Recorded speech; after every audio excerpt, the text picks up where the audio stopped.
గూగుల్లో బాగా సెర్చ్ చేస్తుంది, యూట్యూబ్లో బాగా సెర్చ్ చేస్తుంది కల్కి డే వన్ కలెక్షన్స్ సంస్థ అని చెప్పి చాలా మంది అడుగుతారు అనమాట. డే వన్ కలెక్షన్స్ గురించి మాట్లాడుకునే ముందు టాలీవుడ్ గురించి బాలీవుడ్ గురించి క్లారిటీగా మాట్లాడుకునేటటువంటి ప్రయత్నం చేద్దాం ఫ్రెండ్స్. మొట్టమొదటి ఏంటంటే నిన్న ఇండియాలోనే దాదాపు 95 కోట్ల షేర్ అయితే రావడం జరిగింది. ఓన్లీ తెలుగు రాష్ట్రాల్లో 65 కోట్ల షేర్ అయితే రావడం జరిగింది. ఇప్పటిదాకా ఇండియాలోనే ఏ హీరో కూడా 40 కోట్ల షేర్ కూడా లేపడం గమనార్హం అనమాట. సినిమాకు చూసుకున్నట్లయితే ప్రమోషన్ చాలా బిగ్గా చేశారు. బుజ్జి ప్రమోషన్స్ ఎక్కువగానే అయినాయి. కనీసం ప్రీ రిలీజ్ ఈవెంట్ మన తెలుగు స్టేట్స్లో పెట్టలేదు, ఇండియాలోనే సరిగ్గా పెట్టలేదు. ఎక్కడ ఏదో ఒకసారి లింగులు ఇటుకమనిపించారనమాట.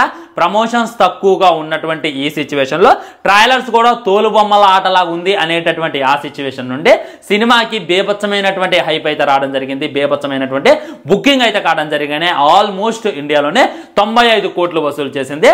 అండ్ మొత్తం ఓల్డ్ వైడ్ చూసుకున్నట్లయితే సినిమా ఎట్టలేదన్న 200 కోట్లు మార్కు దాటింది అనేటటువంటిది క్లారిటీగా అర్థమైపోతుంది అనమాట. దీని మీద చాలా మంది ట్రోల్ చేస్తున్నారు అనమాట. ఇప్పుడు చూసుకున్నట్లయితే టికెట్ రేట్స్ అయితే పెంచడం జరిగింది. 200 ఉన్నటువంటి టికెట్ రేటు 400కి పెంచారు. మరి ఎలా రావు డబ్బులు అని చెప్పి చాలా మంది అడుగుతున్నారు. RRR మూవీ అప్పుడు కూడా ఇదే జరిగింది కదా, అప్పుడు కూడా డబ్బులు వచ్చినాయి కదా, కానీ అప్పుడు ఎవడు మాట్లాడరు, ఇప్పుడు మాట్లాడతారు. ఎందుకు మాట్లాడతారు అంటే అక్కడ నుంచి ప్రభాస్ అనేటటువంటిది ఇంకా క్లారిటీగా అర్థమవుతుంది. ప్రభాస్ అంటే చాలా మందికి ఇదబ్బా. సో సినిమాకి ఈ రేంజ్ లో కలెక్షన్స్ రావడానికి గల కారణం ఏంటి? 200 కోట్ల మార్కు దాటిద్దా దాటదా అనేటటువంటి సిచ్యువేషన్ నుండి దాటేసింది. ఇప్పుడు ప్రభాస్కి 100 కోట్ల గ్రాస్ దాటని పెద్ద మ్యాటర్ కదనమాట. రాధేశ్యామ్ సినిమా అప్పుడు చూసుకున్నట్లయితే ఈజీగా 150 కోట్లు దాటేసింది. మన సాహో సినిమా అప్పుడైతే ఈజీగా 190 కోట్లు దాటేసింది. ఇక మొన్న వచ్చినటువంటి సలార్ సినిమా అప్పుడు చూసుకున్నట్లయితే ఈజీగా 180 కోట్లు అయితే దాటేసింది. ఏది నేను మాట్లాడేది ఓన్లీ డే వన్ రికార్డ్ గురించి, ఓవరాల్ కలెక్షన్స్ గురించి తర్వాత మాట్లాడుకునేటటువంటి ప్రయత్నం చేద్దాం. అలాంటప్పుడు ఇప్పుడు చూసుకున్నట్లయితే సినిమాలో అమితాబ్ బచ్చన్ పెట్టారు, కమల్ హాసన్ పెట్టారు, ప్రభాస్ని పెట్టారు. ఈజీగా 200 కోట్లు రావడంలో అయితే నాకైతే ఆశ్చర్యం అనిపించలేదు అనమాట. ఇక టికెట్స్ రేట్స్ గురించి మాట్లాడుకోవాలి అని అంటే పెంచే కాడే పెంచారు, అన్ని చోట్ల పెంచలేదు అనేటటువంటిది గుర్తించాలి. బెనిఫిట్ షోస్ పెంచారనమాట. బెనిఫిట్ షోస్ నేను చూసిందే వేరే వేరే సినిమాలకి, ఉదాహరణకి సలార్ సినిమా, గుంటూరు కాలం సినిమా 2,000 టికెట్ పెట్టి మరీ కొన్నా. కానీ నిన్న చూసుకున్నట్టయితే సేమ్ బెనిఫిట్ షో 1 AM పడుద్ది, కానీ చూసుకున్నట్టయితే స్పెషల్ షో 5 AM పడుతుంది. అయినప్పటికీ సినిమాకి జస్ట్ 400 మట్టికే ఖర్చు అయినాయి ఒక్క టికెట్ కంటే. ఆశ్చర్యం వేసింది అనమాట. కల్కి సినిమా ఎట్టలేదన్న టికెట్లు 3 ఏళ్ళు చేస్తారు బెనిఫిట్ షోలు, అది ఇది అని చెప్పుకున్నాం. కానీ అయితే 4 ఏళ్ళకైతే పరిమితం చేశారు. ఈ వంతులో మాట్లాడుకోవాలంటే మిగతా సినిమాలతో పోల్చుకుంటే తక్కువ అని చెప్పుకోవచ్చు అనమాట. దీంట్లో ఇంకో కిట్ కూడా ఉందన్నమాట. ప్రతి సినిమాకి కూడా స్పెషల్ షోస్ పడ్డాయి అనమాట. ఉదాహరణకి మీకు benefit show, special show, morning show, matinee show అని చెప్పి ఉంటాయి కదా. బెనిఫిట్ షో అంటే 1 గంటకు పడుతుంది అనమాట. గుంటూరు కారంకి నేను 1 AM షో చూసా, సలార్ సినిమాకి 1 AM షో చూసా, రాధేశ్యామ్ చూసినా, ఆదిపురుష్ చూసినా. సో 12 తర్వాత షోలు పడతాయి అనమాట. కానీ ఈ కల్కి సినిమాకి ఎక్కడ కూడా మీకు ఈ బెనిఫిట్ షోలు కానరాలేదు. అయినప్పటికీ ఈ రేంజ్లో కలెక్షన్స్ వచ్చాయి. అదే బెనిఫిట్ షోలు పెట్టినట్టయితే ఇంకా బేభత్సమైనటువంటి కలెక్షన్స్ వచ్చాయి. సో బెనిఫిట్ షోలు పడకపోవడం మా తప్ప అంటే దాని వెనక ఒక లాజిక్ ఉందన్నమాట. బెనిఫిట్ షోలు చూసుకున్నట్లయితే ఫ్యాన్స్ ఎక్కువగా వెళ్తారు, ఎక్కువగా గోల చేస్తారు అనమాట. ఇంకెక్కువ మంది తాగి వెళ్తారు అనమాట.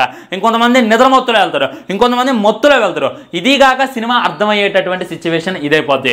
కాబట్టి నేను పొరపాటున బెనిఫిట్ షోలకి ఒప్పుకోను అని చెప్పి నాగశ్విన్ అయితే డిస్ట్రిబ్యూటర్లతో వాదోపవాదాలు చేయడం జరిగింది. వాళ్ళతో డీల్ కుదుర్చుకొని మరి బెనిఫిట్ షో ఇండియా మొత్తం మీద ఎక్కడా పడకుండా వేయడం జరిగింది అనమాట. ఏ డైరెక్టర్ అయినా ఏ ప్రొడ్యూసర్ అయినా వద్దనుకుంటాడా?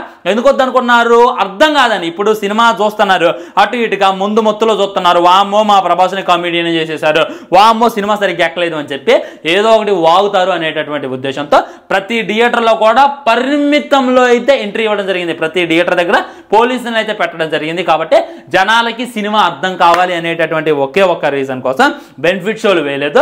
అండ్ 5 AM షోలు అయితే వేయడం జరిగింది. అదే బెనిఫిట్ షోలు పడ్డట్టయితే ఈజీగా 250 కోట్లు వచ్చాయి అని చెప్పి నా ఉద్దేశం ఫ్రెండ్స్. సో ఓవరాల్ గా చెప్పుకోవాలంటే సినిమా అయితే ఫస్ట్ డే 200 కోట్లు దాటింది. ఇవాళ కలెక్షన్స్ అయితే స్టిల్ లోడింగ్. ఇవాళ కలెక్షన్స్ గురించి రేపు మాట్లాడుకునేటటువంటి ప్రయత్నం చేద్దాం. అక్కడ బాక్స్ ఆఫీస్ కా భాష, ఎవడు పేరు చదివితే బాక్స్ ఆఫీస్ కి తడిసిపోద్దో ఆయనే ప్రభాస్ రెబల్ స్టార్ అని చెప్పి క్లారిటీగా నేను చెప్పాల్సిన అవసరం లేదు.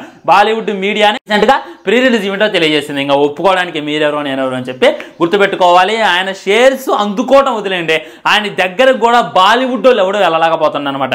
ఉదాహరణకి షారుఖ్ ఖాన్ చూసుకున్నట్లయితే 1000 కోట్ల సినిమాలు 2 ఉన్నాయి. పఠాన్ జవాన్ ఆయన సైతం ప్రభాస్ కలెక్షన్ చేసిన దగ్గరకు కూడా వెళ్ళలేకపోతానంటే ఇక సీరియస్లీ అర్థం చేసుకోండి ఏ రేంజ్ లో కలెక్షన్స్ వస్తున్నాయో. సో వైజయంతి వాళ్ళు ఇక కలెక్షన్స్ గురించి డిస్కషన్ చేస్తారో చేయరు అనేటటువంటిది సెకండరీ విషయం. కానీ ఫస్ట్ డే అయితే 200 కోట్లు దాటింది అని చెప్పి 100% గుర్తుపెట్టుకోండి. ఓకేనా? మరి బాయ్. ఛానల్ సబ్స్క్రైబ్ చేయండి, వీడియో లైక్ చేయండి, వీలైనంత షేర్ చేయండి. వందే మాత్రం జై హింద్. నమస్కారం.